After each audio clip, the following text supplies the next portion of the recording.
Hello, and welcome to Anime Audio Commentary. Today I'll be commenting on episode 5 of My Hero Academia. If you'd like to watch along, then start watching now. So just to sort of recap things, the exam proctors are sort of going over the scores here because there's, hero points and rescue points, I guess, and what's sort of telling here is that Bakugo came in first place, and he had absolutely no rescue points, so already this sort of draws attention to a bit of a dichotomy between him and Midoriya. That's one of the things that I think is really good early on, the dichotomy between these two characters.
So, things are starting to pick up in the story. At this point, Midoriya has been accepted, and it would seem as though he has to talk to All Might for real. I can only imagine the topic of conversation is going to relate back to his powers. It is interesting that All Might sort of has to undergo this whole almost stereotypical secret identity business, because when you consider that everybody has superpowers and that superheroism is a bit of a normal career, that sort of big trope of having to hide your secret identity kind of goes out the window. But in an interesting way, the biggest hero of them all is sort of forced to hide his true identity because it doesn't really match up with, his legend and mythology. That this great, natural-born superhero, this pillar of justice, is really just like, a borderline emaciated skeleton.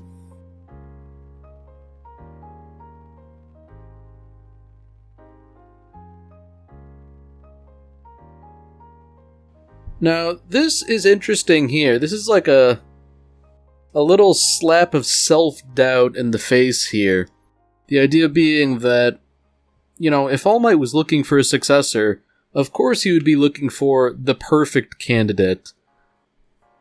But I feel like Midoriya is sort of underlooking the obvious fact that even if he doesn't have all the qualifications All Might would have wanted, he still picked him regardless.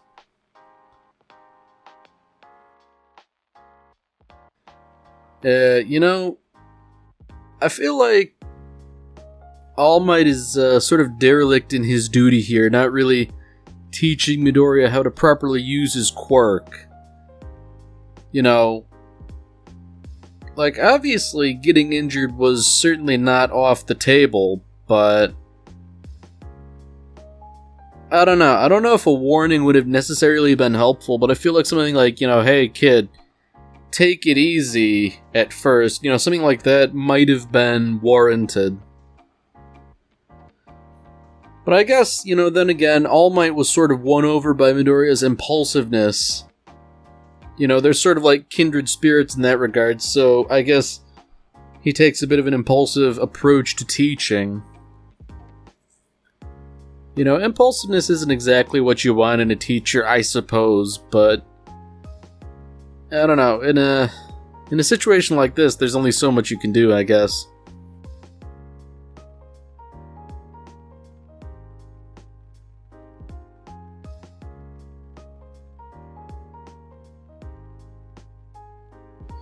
So, Midoriya's relationship with his mom isn't,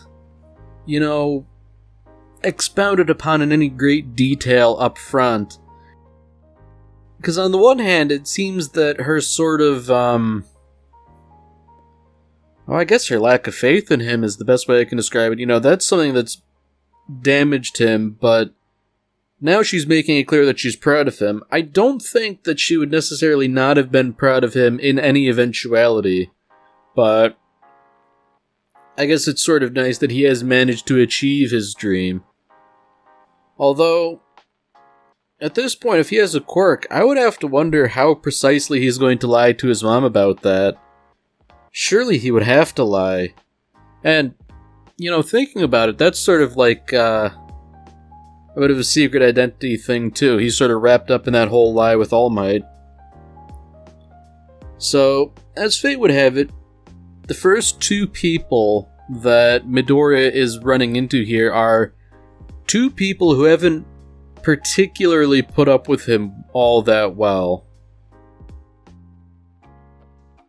It's interesting that they're also sort of butting heads.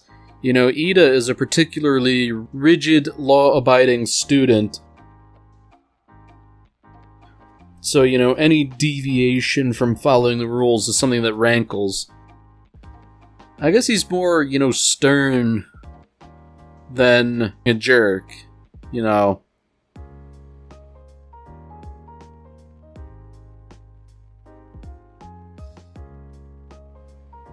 I guess he's sort of humble when it comes down to it. He's willing to admit he was wrong. Bakugo's not in a position like that. He is absolutely convinced he is correct about everything. It is interesting that almost immediately Midoriya is treated as a bit of a celebrity. I guess it can't be helped considering what he did to that robot. I'm almost sort of reminded of, oh gosh, I hate to say it, but Harry Potter in a way.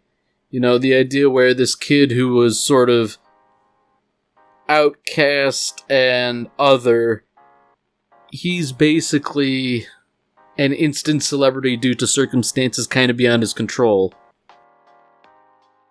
I mean, it's just a little similarity, no big thing, but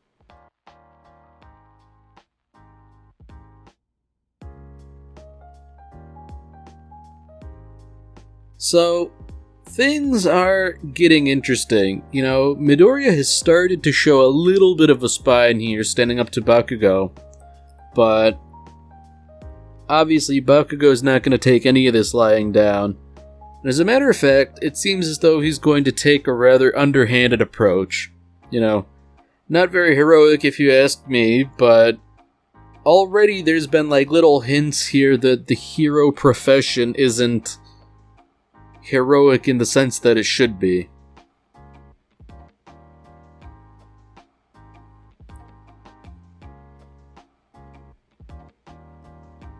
So, here we are introduced to none other than the professional hero Eraserhead. It's interesting that they do get professional heroes after all. And Eraserhead, I think he's an interesting character because, on the one hand, he's a real... I don't know, he takes a hardline stance on a lot. He strikes me as similar to Rorschach from The Watchmen. And, just as an interesting bit of trivia, his name is actually a reference to a David Lynch film. And come to think of it, there have been quite a few references to film here and there sprinkled throughout. There have been, references to Star Wars mostly. So, even though Eraserhead is kind of unorthodox here, he's sort of taking a bit of a sort of a survival of the fittest approach here, where, like, yeah, we're skipping all that orientation business. We're gonna start with, like, some sort of practical testing here with your powers. So, I do think this is interesting, if perhaps unsanctioned. So I guess the idea here is, you did all these tests normally using your own body unaided, but now try doing it with your powers, which you'd normally not be allowed to do. And, it almost goes without saying that this would change the results wildly. And Eraserhead is making a good point here.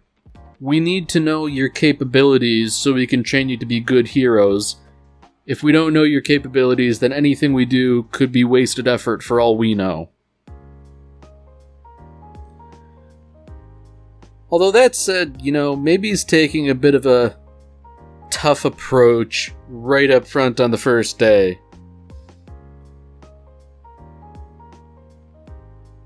Yeah, I know they're just sort of doing this to raise the stakes here, but the idea is that whoever comes last overall gets expelled.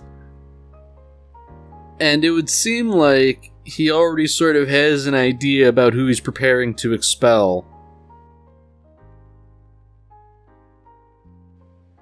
So naturally, this is pretty effective at raising tension here.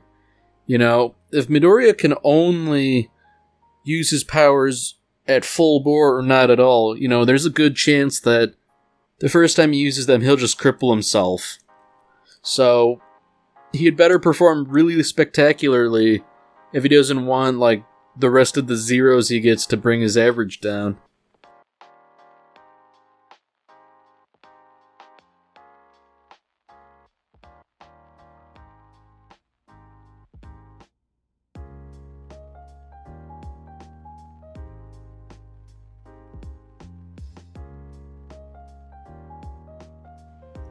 I can't totally fault Eraserhead on what he's saying here, that, life indeed is not fair.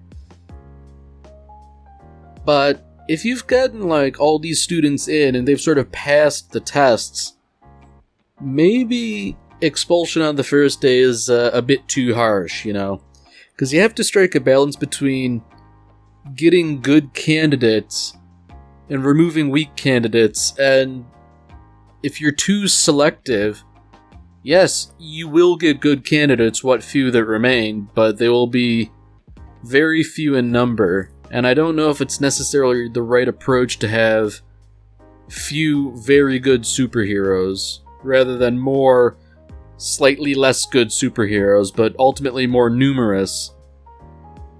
Does that make any sense? Because suppose you do have a bunch of really powerful superheroes, they can only be in so many places at once. And that's fine and all, so long as demand meets supply. But suppose there's a run of bad luck and things hit the fan,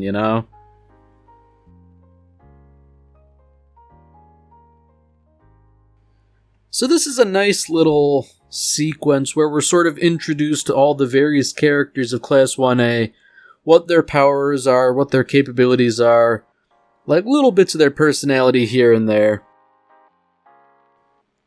I think this is one of the things that My Hero Academia does pretty well.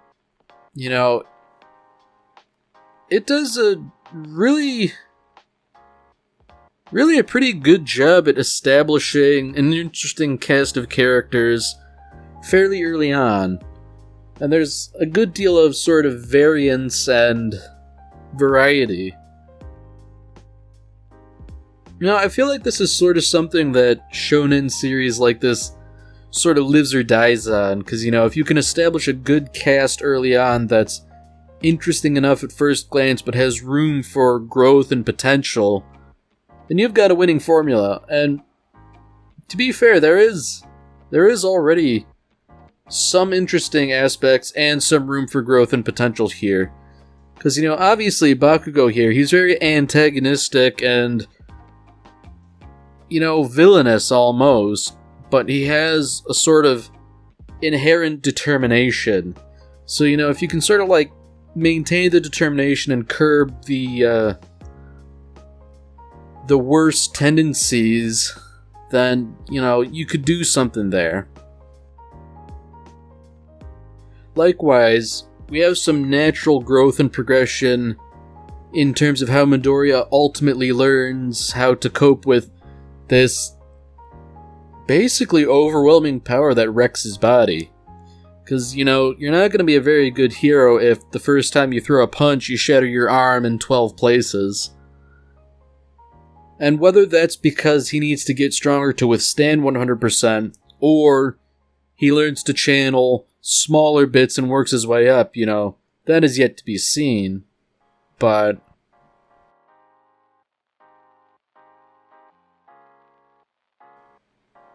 I don't know, it seems like All Might... I don't think it's that he's a bad teacher or not necessarily smart or something like that, but I don't think he really has the sort of capability of teaching Midoriya how to properly use the power. I guess it's like somebody who intuitively understands math trying to teach someone who doesn't understand math, If you just, pick it up right away, you don't understand how someone who doesn't understand it would think. And therefore, you can't necessarily explain it to them in a way that would help, if that makes any sense.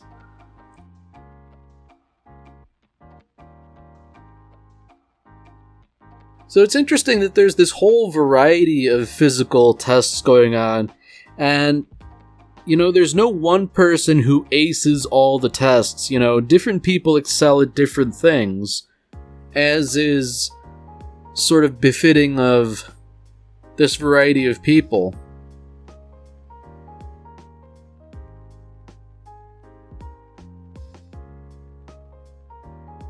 And it's interesting that, the tests are designed to measure one thing, but they sort of,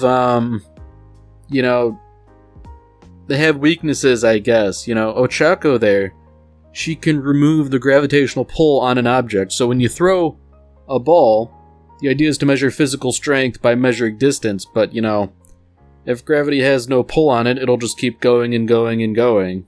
So, she's not stronger than anyone else, but she does do better in the test by virtue of her powers.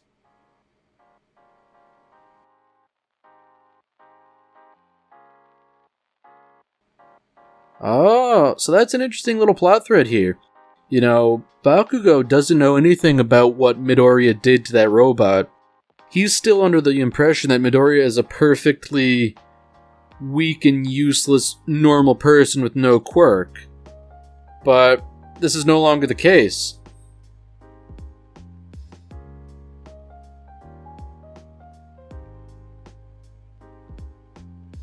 So this is interesting.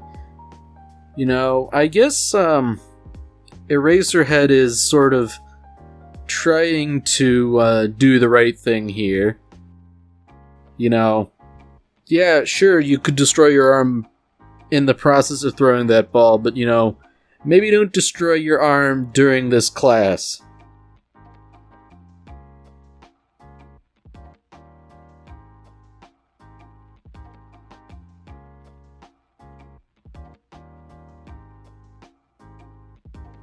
So it is very interesting that nobody really seems to know Eraserhead by his reputation as a hero.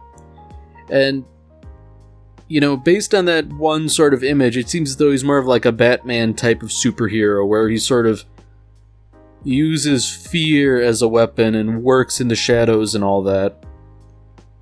I guess there is a fair bit of similarity between him and Rorschach, too, in terms of methods.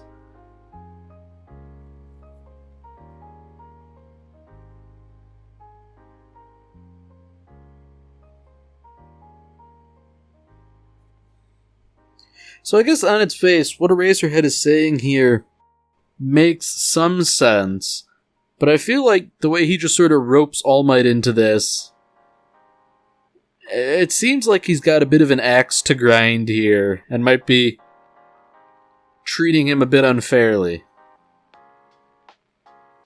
I mean, he does make a good point in that, perhaps smashing your arm isn't perhaps a good approach, but at the same time,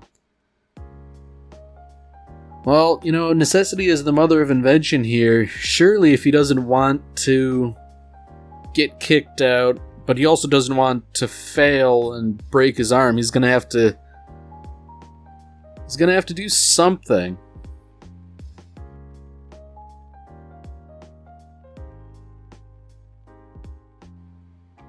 So Eraserhead seems to have set up basically a no-win situation. But yeah, I mean, he is right that life isn't fair, but I don't think that's a particularly ethical thing to do. To deliberately kneecap a student like that.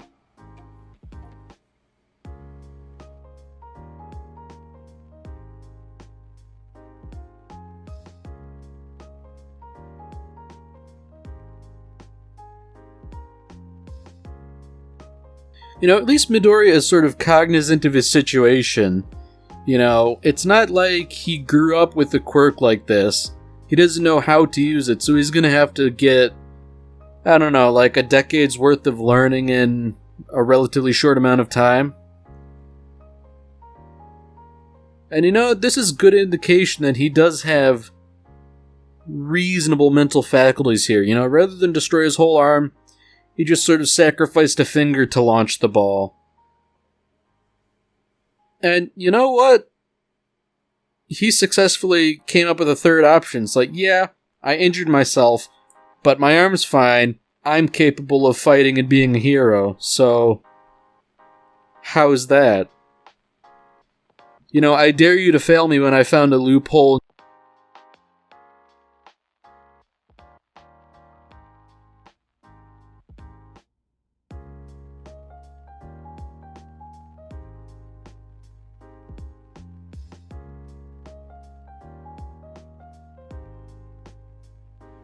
It is nice that All Might ultimately praises him for this ingenuity, considering it seems like something he would never think of.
Alright, well that's it for this episode. If you've enjoyed it, then by all means, tune in for the next one. See you, Space Cowboy.